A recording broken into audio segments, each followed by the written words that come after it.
The Nightmare Before Christmas, written and illustrated by Tim Burton. It was late one fall in Halloween land, and the air had quite a chill. Against the moon, a skeleton sat alone upon a hill. He was tall and thin with a bat bow tie. Jack Skellington was his name. He was tired and bored in Halloween land. Everything was always the same. I'm sick of the scaring, the terror, the fright. I'm tired of being something that goes bump in the night. I'm bored with laring my horrible glances, and my feet hurt from dancing those skeleton dances. I don't like graveyards, and I need something new. There must be more to life than just yelling boo. Then out from a grave with a curl and a twist came a whimpering, whining, spectral mist. It was a little ghost dog with a faint little bark and a jack-o'-lantern nose that glowed in the dark. It was Jack's dog Zero, the best friend he had, but Jack hardly noticed, which made Zero sad. All that night and through the next day, Jack wandered and walked. He was filled with dismay. Then deep in the forest, just before night, Jack came upon an amazing sight. Not 20 feet from the spot where he stood were 3 massive doorways carved in wood.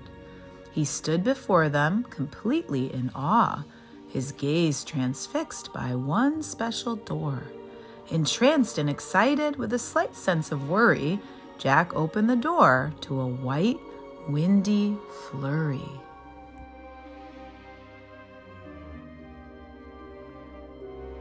Jack didn't know it, but he'd fallen down in the middle of a place called Christmas Town. Immersed in the light, Jack was no longer haunted. He had finally found the feeling he wanted. And so that his friends wouldn't think him a liar, he took the present-filled stockings that hung by the fire. He took candy and toys that were stacked on the shelves, and a picture of Santa with all of his elves. He took lights and ornaments and the star from the tree. And from the Christmas Town sign, he took the big letter C. He picked up everything that sparkled or glowed. He even picked up a handful of snow.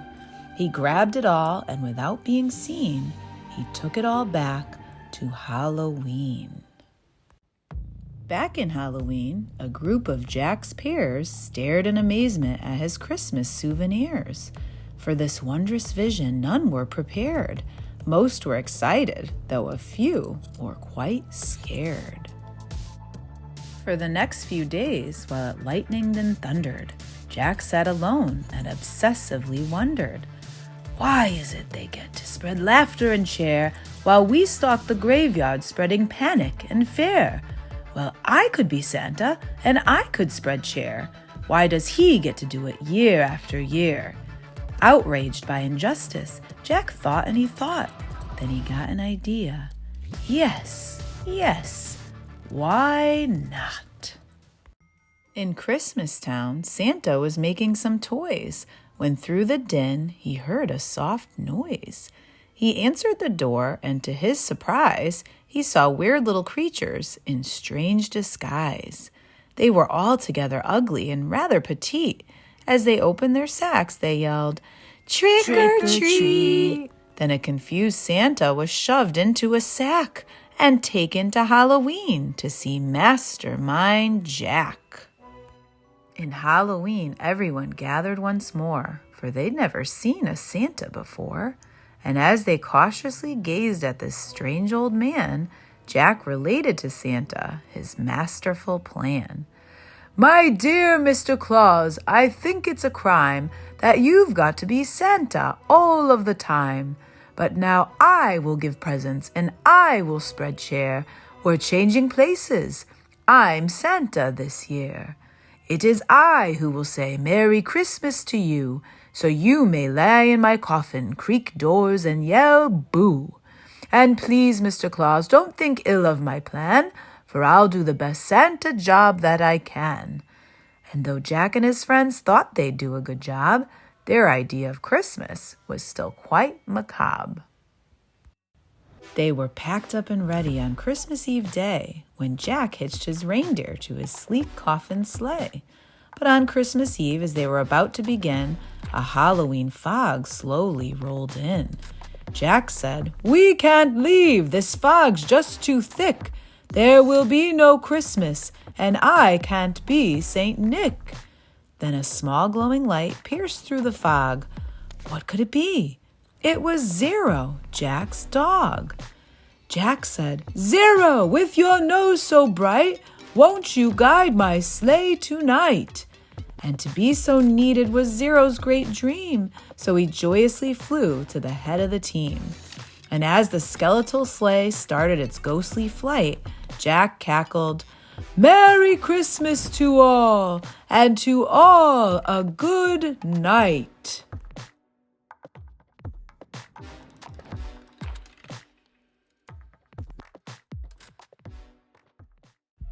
'Twas the nightmare before Christmas, and all through the house not a creature was peaceful, not even a mouse.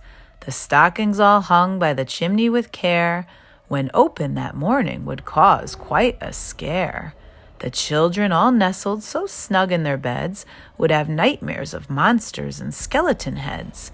The moon that hung over the new fallen snow cast an airy pall over the city below. And Santa Claus's laughter now sounded like groans, and the jingling bells like chattering bones.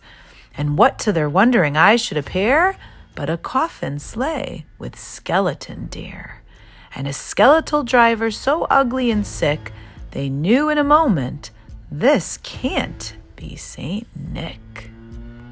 From house to house with a true sense of joy, Jack happily issued each present and toy. From rooftop to rooftop he jumped and he skipped, leaving presents that seemed to be straight from a crypt. Unaware that the world was in panic and fear, Jack merrily spread his own brand of cheer. He visited the house of Susie and Dave. They got a Gumby and Pokey from the grave.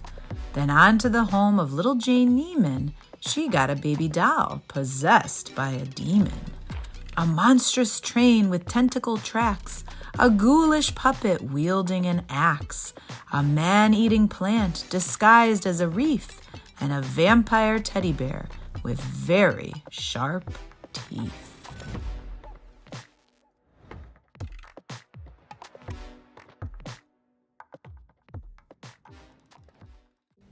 There were screams of terror, but Jack didn't hear it. He was much too involved with his own Christmas spirit. Jack finally looked down from his dark, starry frights and saw the commotion, the noise, and the light. "Why, they're celebrating! It looks like such fun! They're thanking me for the good job that I've done." But what he thought were fireworks meant as goodwill were bullets and missiles intended to kill. Then amidst the barrage of artillery fire, Jack urged Zero to go higher and higher, and away they all flew like the storm of a thistle until they were hit by a well-guided missile. And as they fell on the cemetery way out of sight, was heard, "Merry Christmas to all, and to all a good night."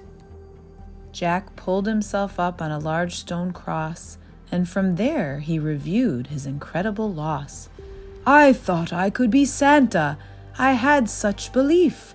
Jack was confused and filled with great grief. Not knowing where to turn, he looked toward the sky, then he slumped on the grave, and he started to cry. And as Zero and Jack lay crumpled on the ground, they suddenly heard a familiar sound. "My dear Jack," said Santa, "I applaud your intent. I know wreaking such havoc was not what you meant. And so you are sad and feeling quite blue, but taking over Christmas was the wrong thing to do. I hope you realize Halloween's the right place for you. There's a lot more, Jack, that I'd like to say, but now I must hurry, for it's almost Christmas Day." Then he jumped in his sleigh, and with a wink of an eye, he said, "Merry Christmas," and he bid them goodbye.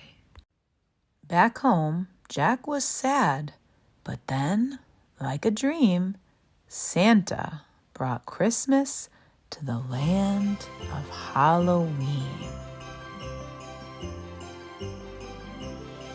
And that's the end of The Nightmare Before Christmas by Tim Burton.